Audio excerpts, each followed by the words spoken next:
Hai guys, kita sekarang lagi di tebing breksi bersama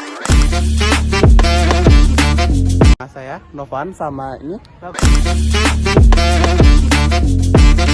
dan ini Dila. ya. Stay tune, kita mau wawancara pengelola sini guys. Bye bye. Nah, mungkin yang pertama gini Pak, perkenalan dulu Pak, Bapaknya dengan siapa, terus di Brooks ini sebagai apa? Oh gitu. Ya. Saya Muhammad Halim diberi sebagai Humas dan Informasi dan rangkap bidang hukum. Jadi tugas saya memang ya memberikan informasi anak-anak magang, PKL, anak kuliah juga dalam rangka pembimbingan skripsi, pembuatan laporan kaitan dengan penelitian. Iya, sebelumnya kami dari IGM Pak, dari Bisnis Perjalanan Wisata. Saya Dia. Ya bagus. Saya Novan. Ya. Terus langsung aja. Yang pertama itu pertanyaan terkait attraction di tebing Brooks ini Pak. Apa elemen utama yang paling menarik wisatawan di tebing Brooks ini Pak? Kalau di sini yang paling menarik itu ya kesenian-kesenian tradisional, bangsa kayak jadilan, kayak tarian, kayak lagu-lagu kenangan anak Jawa itu bangsa di Kempot, almarhum, terus lagu-lagunya dari Saknan, ya itu yang menarik itu. Karena pernah beberapa kali kami melakukan inovasi seperti kayak pos-posan segala macam, malah Rapayu itu ya. Di sini malah yang lakunya lagu kesenian Jawa gitu. Berarti itu setiap hari ada acara gitu ya? Enggak, cuma hari Sabtu, hari Minggu, dan hari libur. Dan biasanya begini menjelang Natal tahun baru. Jadi nanti mulai tanggal 24 sampai tanggal 1, 2, 3 Januari itu biasanya kesenian dan tiap hari. Jadi wisatawan itu kan kalau pas libur pada sini. Kalau tebingnya ini jadi atraksi utama nggak sih Pak? Tebingnya sendiri ini? Ya tebing itu sarana saja. Jadi kalau yang atraksinya ya jelas di depan ini di amphitheater itu atau di belakang. Kalau yang penontonnya banyak seperti dulu kan pernah pentas seni Deni Caknan terus di Bomal sana. Tapi kalau hanya sedikit sekitar 1.000-2.000 itu ya di amphitheater depan ini. Atraksinya itu tebing ya sarana untuk atraksi itu. Tapi kalau yang di atas itu kan pada naik ya eksplor saja itu, dari atas kan jauh melihat sekelilingnya, baik itu besar maupun kecil, dan anak-anak muda kan suka berselfie ya itu ya. Tentunya untuk sarana untuk membuat menarik. Bagaimana variasi atraksi yang tersedia untuk mencegah kebosanan pengunjung, terutama bagi wisatawan yang datang berulang? Kita ya tadi sudah saya katakan pernah juga pentas-pentas kesenian lagu-lagu Jawa yang masih ngetren gitu. Ada dari Caknan, dari Asmara, pernah dari Puri. Tapi kita juga pernah dulu menyelenggarakan Jogja Rockestra di sini. Jadi ada kita mengundang Jamrud, terus dari Ahmad pernah di sini, La Project pun pernah di sini, inovasinya itu. Sedangkan yang untuk yang reguler yang saya nonton adalah hari Sabtu Minggu itu kita juga pernah inovasi lagu-lagu kangen band, lagu-lagu kayak gitu. Jadi sudah inovasi yang berulang kali lah. Rata-rata ya kalau anak-anak muda ya senang lagu-lagu yang kinian gitu ya. Kita pentaskan juga. Tapi kalau menurut saya yang paling meriah itu justru yang sebangsa kesenian daerah itu kayak jadilan kayak gitu malah rame gitu. Jadi kita pernah sukses juga menyelenggarakan lagu-lagu yang macam-macam lah gitu. Baik juga kita pentaskan lagu tembang kenangan juga, ya kita lagu pendidikan juga. Cuma sekarang kan susah. Lagu-lagu sekarang itu kan banyak yang nggak ngerti gitu. Kalau dulu kan karena ada rekaman, sekarang kan udah nggak ada. Paling satu lagu dibikin YouTube-nya, dibikin itunya, sehingga kami orang-orang tua nggak ngerti lagu-lagu sekarang. Dan anak muda itu ya. Grup band-band itu kan terkenal ya, pernah terus siapa favorite segala macam. Sekarang kan band-band itu nggak tahu. Jadi seniman sepertinya males buat album karena nggak laku, baru kan udah dibaca di sini banyak ya. Sehingga inovasinya itu jadi satu lagu terus dibuat terkenal. Soalnya saya ingat nggak lagu dan saat bola balik. Ya. Hanya satu lagu loh mendunia. Iya. Satu lagu membuat orang kaya dengan subscribe-nya dengan dunia. Jadi sekarang kreatifnya malah begitu, tidak perlu banyak lagu tapi satu lagu yang bisa mendunia. Denny Caknan itu terkenalnya hanya Kertonyo udah janjiin satu lagu yang bisa membuat lagu-lagunya bisa dibantu. Nah, trennya seperti itu sekarang. Kalau untuk apa yang itu kan nyewa ya Pak, itu biayanya dari timnya sendiri. Yang mana itu? Yang kayak menghadirkan band-band. Ya, itu kerjasama dengan IU. Biasanya mereka hanya menyewa tempat, kemudian terserah dia sound systemnya mau dari mana gitu. Nah, biasanya kalau kita nyewa tempat itu kan 3 hari ya. Jadi hari 1, hari H, hari 1 sampai 3 hari. Tergantung nyewanya di mana. Kalau di depan mungkin itu agak mahal karena depan itu kan sifatnya kan eksklusif di depan itu. Yang paling banyak kalau pentas ya di Malam di belakang, kalau enggak di Mahita Ayu, ada juga di atas itu supir camp yang buat yang berskala besar. Kalau hanya 4.000 ke bawah ya di depan itu. Cuma kalau di depan itu nggak boleh tertutup. Kalau tertutup pengunjung anunya di situ, auranya yang paling besar. Jadi supaya tidak terjadi penumpukan massa di belakang sana. Kemudian kalau untuk aksesibilitasnya tuh kondisi jalan menuju gedung bersih itu udah gimana Pak? Ya menurut saya sudah sangat mendingan banget. Iya. Saya di sini kan mulai tahun 2018 gitu. Jalan masih jelek, sempit. Kemudian tahun 2020 itu kan sudah mulai dibangun ini jalan depan ini. Apalagi sekarang ada jalan baru itu. Iya. Itu sekarang malah viral itu. Jadi kalau sore malam minggu nanti banyak orang pacaran di sana. Kayaknya kan kemarin kamu sana kemarin. Jadi malah viral sebetulnya itu. Jadi antara seharusnya besok kalau berfungsi itu masuknya lewat situ, keluarnya harus lewat. Tapi sekarang kan enggak, keluar masuk satu ini. Hanya kalau bis diarahkan ke jalan biasa supaya menjaga nggak cepat salah itu. Jadi bis itu masuknya bisa lewat situ, tapi pulangnya harus lewat sana. Tapi ini kalau lurus nanti bisa nembus itu nggak sih Pak? Nembus jalannya yang ke sana. Jalan. Tembus gedung itu. Iya. Iya. Ini jalan baru ini kan nanti nyambung Gunung Kidul melalui Pantuk nanti terus ke Ngelamburan. Kalau yang jalan yang bisa nembus jalannya yang besar itu nggak? Yang tadi hijau naik ke Pak. Iya. Iya. Bisa. Iya, kan kita hijau terus 14 nanti kan sampai ke Gunung Kidul. Cuma kan jalannya memang sempit masih ya. Seperti ini. Kan di sini pengalamannya juga ya. Jadi area parkirnya itu mampu menampung kendaraan semuanya nggak? Kira-kira. Setelah kita nyewa tempat di belakang itu untuk area parkir, sekarang kita nggak ada kendala lagi.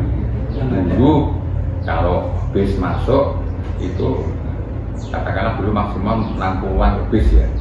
Itu kalau ada yang masuk lagi ditahan dari bawah itu.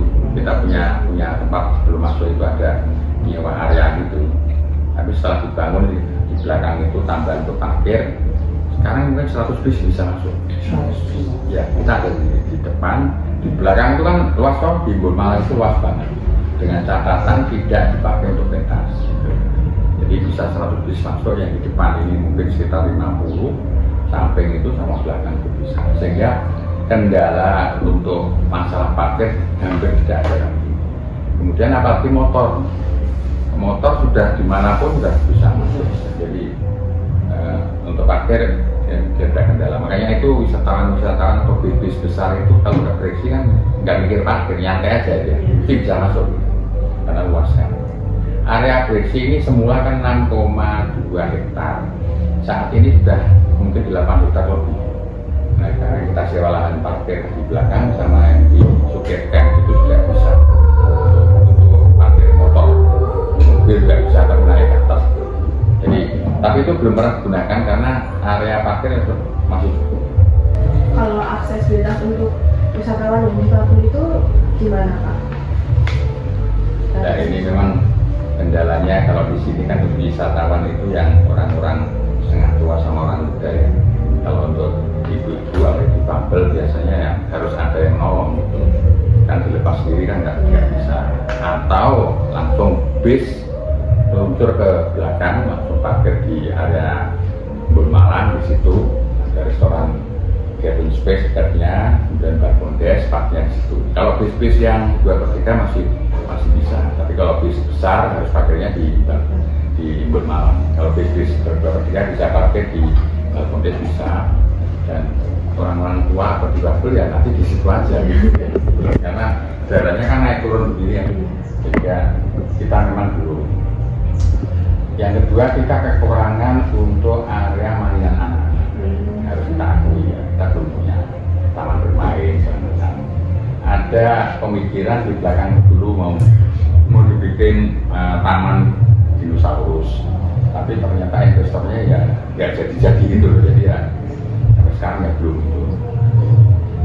Dulu pernah Jepang ini mau dibikin taman anak-anak, tapi akhirnya banyak yang ini kurang, banyak yang nggak setuju karena ini kan juga untuk parkir mobil-mobil yang kecil. Nanti kalau ini enggak, ini terus kemana kan repotnya ya. Sehingga sampai sekarang nggak bisa. Di bawah itu juga mau dibikin rencananya dulu taman aglonema dalam semua parkir situ. Tapi ternyata setelah disurvei daerahnya nggak mungkin kan. Di sini itu kan ekstrim banget. Kalau panas sekali, kadang-kadang kalau malam itu dinginnya sama sekali. Sehingga akhirnya membatalkan itu karena tidak bisa dilakukan nanti dari semua keringat. Bahkan kita berinovasi membuat taman burung di belakang sana dekat Berbuat. Itu pun juga dari ahli perkebunan mengatakan bahwa tidak semua burung bisa hidup di sini dengan nyaman. Kalau pas kayak gini bisa, tapi nanti kalau pas panas sekali dia akan panasan, dan kalau dingin dia akan kedinginan, sehingga ini susahnya gitu. Jadi area krisis ini sangat ekstrim. Yang bisa hidup ya kambing mini itu aja, itu aja. Masih gitu Pak? Ya. Sampai sekarang masih? Enggak masih, tapi ya nggak laku karena orang nonton gitu kan cuma gitu aja kan ya kurang. Jadi kalau ada kambing mini ya taman burungnya, tapi mungkin akan kita cari burung-burung yang bisa tahan. Di sini yang burung bisa tahan hidup kan cuma merpati itu, tangganting. Merpati itu kita biarkan hidup sendiri karena dia bisa nyari makan sendiri. Tapi untuk burung yang lain belum. Kemarin ada kita memelihara mentok saja banyak yang mati kemarin. Jadi cuacanya yang agak ekstrim. Ini berarti yang ke arah sana itu baru ya Pak? Yang ke atas? Ya enggak lama, dari itu yang terbaru itu restoran Garden Space itu yang restoran kekinian untuk anak muda itu. Ya itu yang terbaru setahun yang lalu lah kira-kira. Soalnya kan saya pernah 2017 sampai 16 kan ke sini Pak. Itu masih sebelah sana kayak masih Ya belum, kita dibangun kan mulai tahun 2014 itu mulai pembangunan MBT terdepan ini. Ini 2015. baru diukir gitu. Ya, 2015 bangunan itu diresmikan pada bulan Mei 2015. Itu awal-awalnya di situ. Kemudian pembangunan kayak kuliner, masjid, terus kaki lima itu baru diselenggarakan tahun 2015 dan 16. Terus kemudian taman bunga, pohon buah di sana, terus balkon itu 2017 awal. Itu baru mulai pembangunan. Dulu kan kita belum punya ini aja 2018. Itu. Kalau kondisi fasilitas dasar kayak toilet, musola itu udah memadai belum Pak? Menurut saya sudah ya. Toilet itu kita mungkin ada sekitar 80-an. Terus musola itu ada 3, ada di ini musola Rasul Susaikin. Kemudian ada musola di kebun buah itu, kemudian ada musola di balkon des.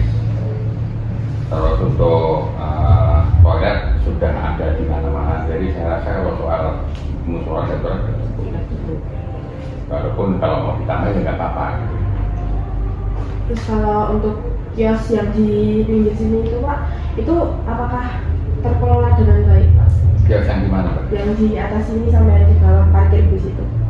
Ya, karena sekarang kan memang suasananya lagi begini, lagi sepi. Jadi sebagai perbandingan saja, 2018 itu wisatawan per tahun 1,2, 2019 itu 1,6, 2020 itu terjun bebas karena COVID, 2021 terjun bebas karena COVID, 2022 mulai itu sudah 860-an, 2023 turun lagi 750, 2024 turun lagi hanya 491, nggak sampai 500 ribu. 2025 ini kayaknya belum. Jadi kondisi sekarang kan memang sepi. Nah, faktornya macam-macam. Bisa jadi karena pilihan, karena berkembangnya objek wisata di Jogja itu sangat besar sehingga orang memilih. Kalau wisatawan naik bis, katakanlah 10 bis, mungkin tidak di sini semua, yang 5 di sini, yang 5 di Darmo. Karena mereka memilih, karena kalau semua dipilih ya nggak bisa, karena jalan-jalannya juga padat, macam. Yang kedua, situasi ekonomi sekarang kan orang duit. Jadi ibunya sendiri kalau nyamonnya anaknya piknik juga tidak banyak. Jadi kalau di sini yang nongkrong berjam-jam cuma minum teh sama gorengan 2. Yang terakhir kemungkinan juga orang yang di sini cukup sekali saja kan. Jadi sekali sudah.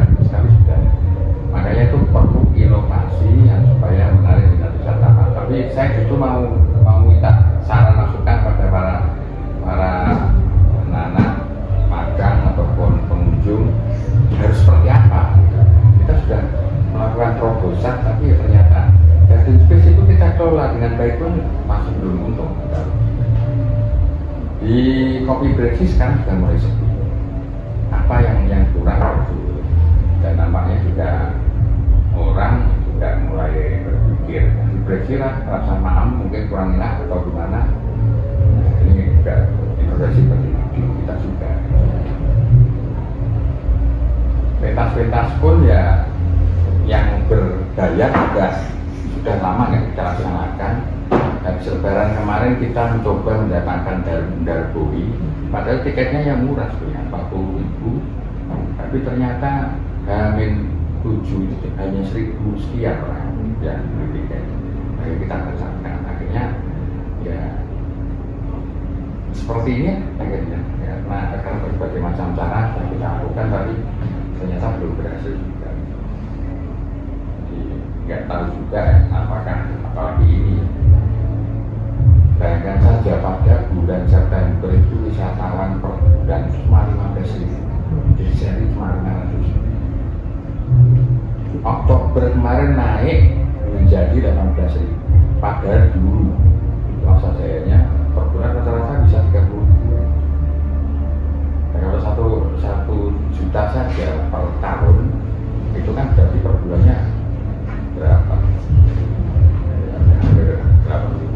Sekarang kita nyari 25.000 aja susah. Tapi ya ternyata juga wisatawan yang lain di tempat yang lain ya bodoh. Di Gembur Rokok juga sepi. Di apalagi di kebun buah yang di Mangunan sepi. Warung-warung juga sepi. Dulu warung ini setiap hari buka ramai, sekarang paling-paling hari Jumat Sabtu Minggu aja yang pada buka, lain-lainnya pada giliran sama buah. Ya wes, termasuk itu juga mengurangi jumlah yang diterima oleh karyawan. Karena kan gaji itu separuhnya dibandingkan. Dan bagi karya saya mungkin bukan bermaksud apa-apa, kan saya juga pensiunan gitu ya, bisa ngomong kayak gini. Dan teman-teman yang membantukan di sini, orang yang berusaha yang PKL dulu itu kalau di sini bisa 5-6 hari kerja dapatnya 200 dan 250 lebih, sekarang paling 100 paling. Jadi sangat turun. Padahal kita masih punya kewajiban 25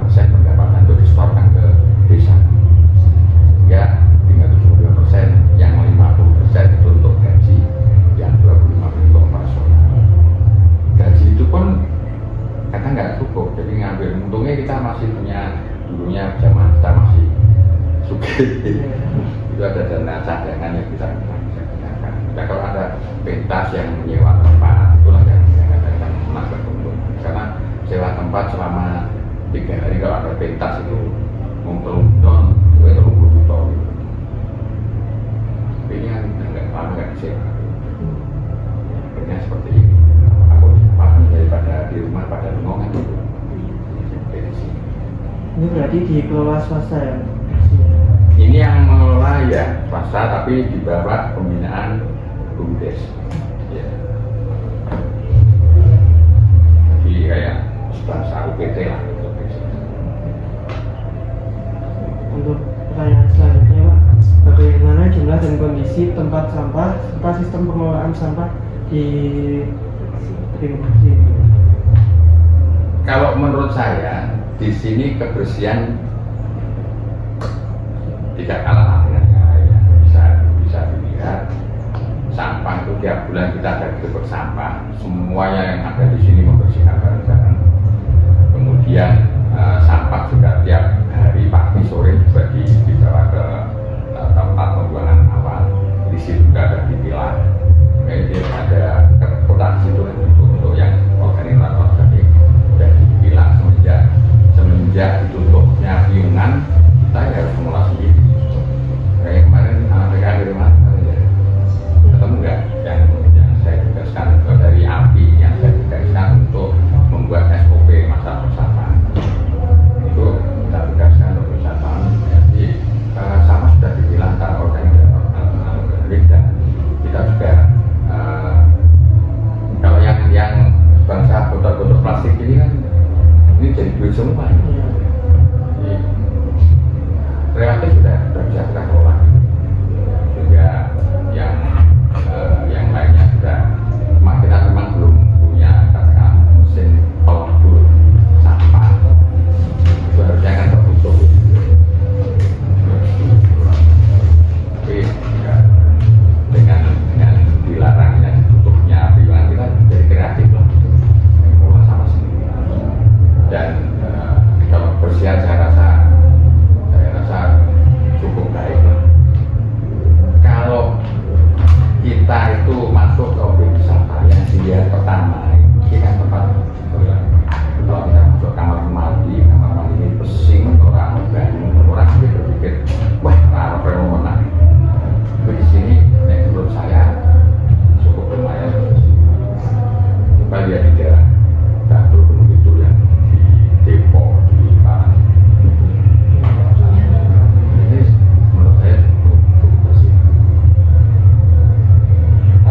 Jadi apakah tersedia fasilitas pengunjung sekedar duduk, shelter atau spot berteduh di area terbuka, dan sejauh mana pasar publik itu tuh mampu mengakomodasi jumlah pengunjung yang besar? Kalau tempat duduk banyak, jadi kayak di amphitheater juga orang bisa duduk kan di situ. Amphitheater juga di area-area yang namanya di tebing besar, tebing kecil, di samping-sampingnya juga ada tempat duduk yang disediakan. Begitu pula di belakang. Kalau tempat duduk, tempat berteduh sangat nyaman di sini. Kemudian kalau di warung-warung itu, kalau beli 5.000 aja juga bisa duduk teh ya. Begitu pula di bawah di warung-warung di 5 itu juga ada duduk. Kita punya angkringan di sana juga ada duduknya. Jadi menurut saya fasilitas tempat-tempat duduk disediakan dan sudah menurut saya tidak cukup. Hanya saja memang kalau di sini katanya nanti mulai bulan Mei Juni itu panas banget ya. Jadi ya memang harus nyari tempat yang berteduh. Kita sudah berusaha mengadakan penghijauan di atas kan ada tanaman pohon, di belakang juga ada pohon jati segala macam itu juga untuk peneduh.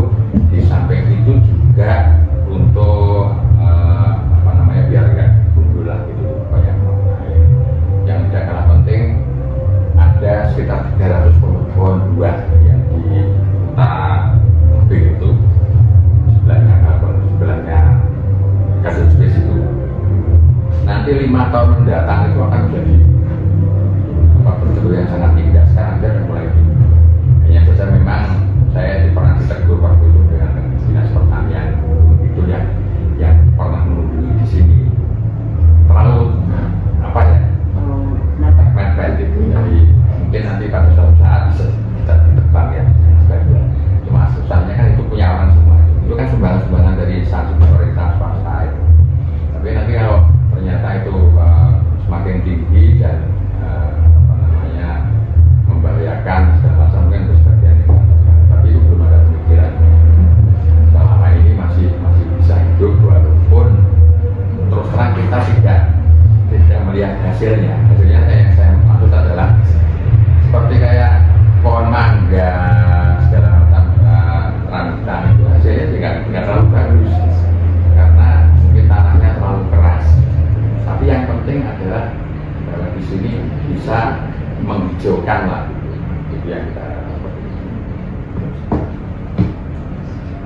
Selanjutnya Pak, menurut Bapak bagaimana kualitas pelayanan pengelola dalam memberikan informasi, bantuan, dan arahan kepada pengunjung?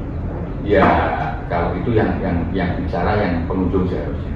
Tapi menurut saya sudah sangat berbeda lah dengan dibandingkan awal-awal.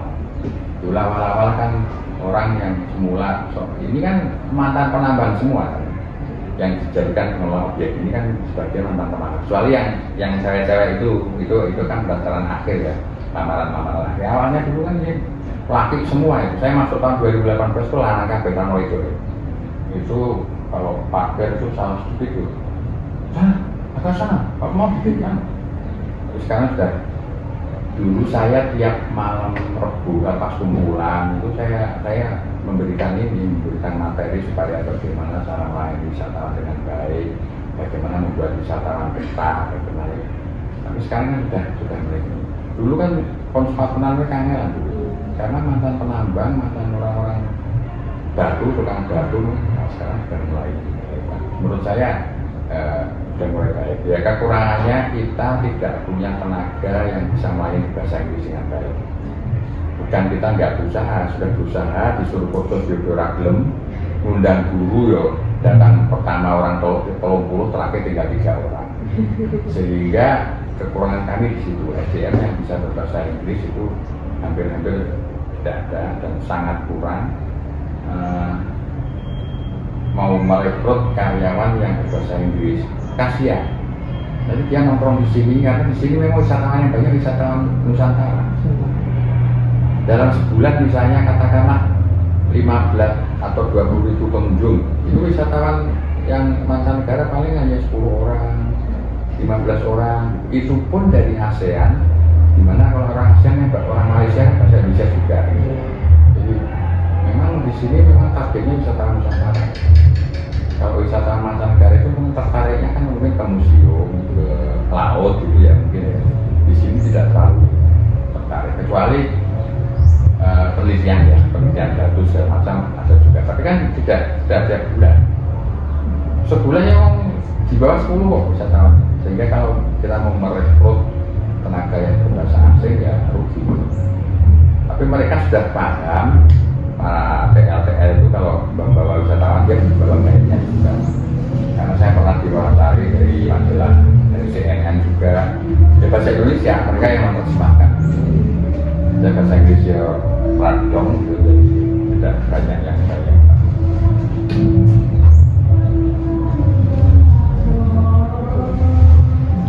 Pertanyaan selanjutnya Pak, apakah pengelola menyediakan fasilitas pertolongan pertama atau prosedur evakuasi bagi pengunjung? Kita semua yang masuk di sini kan diasuransikan. Dari tiket 10.000 kalau hari biasa dan 15.000 hari Sabtu Minggu dan hari Minggu itu semua ada asuransinya. Sehingga kalau ada kecelakaan, ada korban ya kita siapkan ambulans di depan itu siap untuk membawa ke puskesmas Prambanan.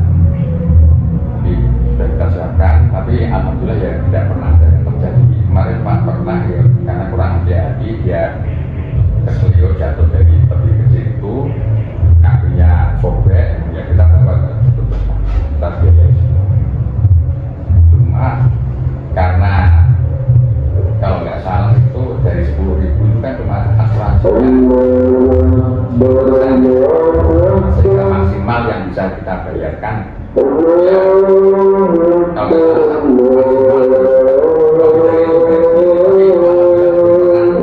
sampai di atas itu lah. Kalau beda berbeda kalau untuk karyawan semuanya kerjasama antara pengelola, komunitas lokal, dan pemerintah dalam mendukung manajemen destinasi wisata itu sini. Seleksi ini dibentuk itu atas pertama adalah dari bantuan pemerintah. Dalam hal ini adalah Dinas Pariwisata di waktu pertama kali membangun APD Terisi.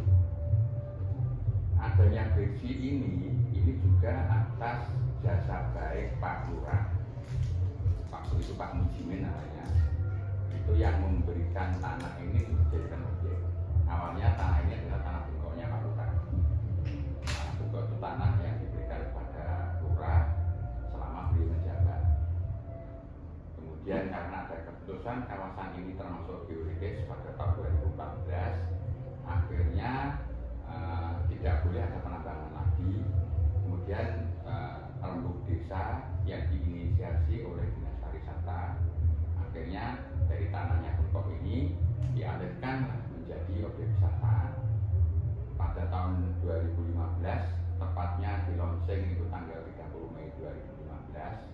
Kemudian diusulkan menjadi objek wisata dan keluarlah SK Gubernur nomor 62 dari 2017 tentang peralihan area tambang menjadi objek wisata. Artinya bahwa peran antara pemerintah, kelurahan, kemudian pemerintah provinsi itu sangat-sangat baik sekali untuk mendukung keberadaan objek wisata ini. Kemudian juga para penambang yang dulu bekerja di sini itu dipekerjakan sebagai pengelola. Ini kita fasilitasi supaya dia jadi pengelola wisata. Sedangkan keluarganya itu diberikan kuliner itu yang 20 itu sama KB 5 yang di bawah itu. Kemudian gubernur juga memberi bantuan berdirinya Masjid Rodatul Sholihin ini. Gubernur memberi bantuan 2 miliar untuk membangun masjid. Kemudian kuliner yang 20 itu sama 60-an yang ada di bawah. Dulu ada yang di belakang tapi nggak laku, akhirnya pada tutup. Untuk kerjasamanya ada sangat-sangat besar sekali. Kemudian juga penduduk-penduduk yang di sekitar ya kita berikan pengertian lah gitu, bahwa kalau ini sebagai area tambang makin lama kan makin habis juga. Tapi kalau ini jadi objek sampai kapanpun kalau dikelola dengan baik itu kan akan berlanjut. Bayangkan saja kalau nggak dikelola tambang habis, anak cucu kita kan cuma mendapatkan cerita saja. Padahal kawasan ini adalah kawasan geoheritage yang tidak boleh dirusak lagi, harus dibiarkan seperti ini. Kebetulan ada 9 kawasan pada 2014 itu kan gubernur yang tidak boleh dirusak lagi. Selain Gresik kan ada juga waktu Papal, waktu Payung, ada kemudian sampai Gunung Kidul itu Bukit Kapur, itu semuanya kawasan-kawasan itu yang kemudian juga Ngelanderan itu juga nggak boleh di lagi diubah lagi sesuai dengan aslinya. Jadi menurut saya hubungan antara pemerintah, masyarakat, pemerintah kelurahan itu sangat bagus dalam mendukung berdirinya objek wisata. Selanjutnya itu terkait carrying capacity, Pak. Pernah nggak Pak penduduk sini mengalami overtourism dan sekarang itu Belum pernah, karena ini kan pernah tahun 2019 H+2, saya masih ingat itu, wisatawan yang kesini 17. Kemudian bis yang pakai itu ada 117 waktu itu. Yang kendalanya waktu itu hanya bis, karena nggak bisa masuk semua. Sebagian adalah menunggu dulu ya, ada yang turun naik. Tapi untuk orang yang kesini, saya rasa tidak ada masalah. Sampai pentas di Kempot waktu itu dihadiri sekitar 12.000 pengunjung, itu pun hanya di belakang situ, amphitheater Bulmalang itu cukup muat. Sehingga kalau di sini ada 30.000 sama dulu. Seperti sekarang arah tambahan ada 2 tempat, yang satu di camp, satunya adalah Bulmalang. Itu adalah sangat strategis dan saya rasa muat lah itu untuk menampung berapapun. Dari pihak Gunung Breksi ini punya jumlah maksimum kunjungan wisatawan nggak sih Pak? Misalkan kayak sehari itu maksimal 1.000. Nggak ada, jadi bebas kayak bebas misalkan saja. Selama ini yang selagi pas, selagi muat gitu Pak. lagi muat. Selama ini nggak ada masalah gitu. Di berapapun yang masuk masih bisa kita tangani. Tapi bilang saya +2 tahun 2019 17.000 pun sehari itu bisa. itu H+2 apa sih Pak? Lebaran. Oh, ya, Lebaran. Kan 12.000 pengunjung menyaksikan di Kempot muat di belakang itu. Artinya yang lainnya di dimanapun kan bisa. Berapa jumlah rata-rata wisatawan yang berkunjung ke tebing bersih setiap harinya? Ya variatif. Yang untuk tahun ini rata-rata pengunjung ya sekitar tadi bilang saya September itu 15.000, Oktober Terus per bulan. iya ya rata-rata mungkin 17.000-an lah. Iya Tapi kalau pas lagi viral 2018 itu berapa Pak? ya bisa 30.000-an per hari ya. 30 itu dari jam berapa sampai jam berapa Pak? 30.000 per bulan. Oh, bulan. 30.000 per bulan, sehari rata-rata bisa 1.000 ya. Sekarang itu paling separuhnya harus gede kan, sampai 15, 17, 18. Kecuali nanti di Desember itu kan ledakan nanti libur itu, terus Januari tahun baru itu tanggal 1 sampai tanggal 7. Mungkin Desember, Januari nanti agak lebih. Tapi rata-rata menurut saya antara 15 sampai 17.000. Tapi saya bilang untuk bulan September saja cuma 15.000 sekian, Oktober itu 17.000 sekian, November ini terdata ya sekitar itu nggak sampai ya bos. Rata-rata sehari 500 sampai 600 ya per hari. Kalau sekarang satu minggu itu bisa mencapai katakanlah 2.000-an sampai 3.000-an. Tapi Senin, Selasa, Rabu, Kamis pernah 300-an kok sehari itu. Pernah di sini lebih banget kok. Ya rata-rata segitu lah. Terus bagaimana strategi pengelola dalam menangani lonjakan jumlah pengunjung saat high season? Selama ini kita kalau lonjakan pengunjung belum pernah minta tolong siapapun. Jadi kita masih bisa menangani. Waktu saya bilang tahun 2018-19 yang pernah boom itu, kita juga tidak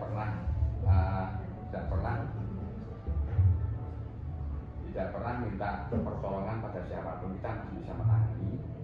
Hanya saja kalau pas pentas ya kita minta pertolongan ke Limas, kepolisian Polsek. Kalau acaranya seperti Jogja Orkestra kemarin itu kita ke Polres, ke Polda karena kita nasional. Tapi kalau hanya lokal ya Polsek cukup, Limas itu tenaga haji bisa itu orang. Mungkin itu aja Pak yang kita tanyakan. Terima kasih waktunya juga Pak. Ya nanti dirangkai-rangkai lah gitu, supaya malah kreatif nanti. Terus kita boleh cari footage juga nggak Pak? Keliling sini deh. Boleh, kenapa Sama enggak? Apa izin sih? mau dokumentasi sama bapaknya. Iya, Foto bareng. Mana? Udah pernah ada fotonya? Siapa Ini kita ditempel ya berarti. Ya silakan.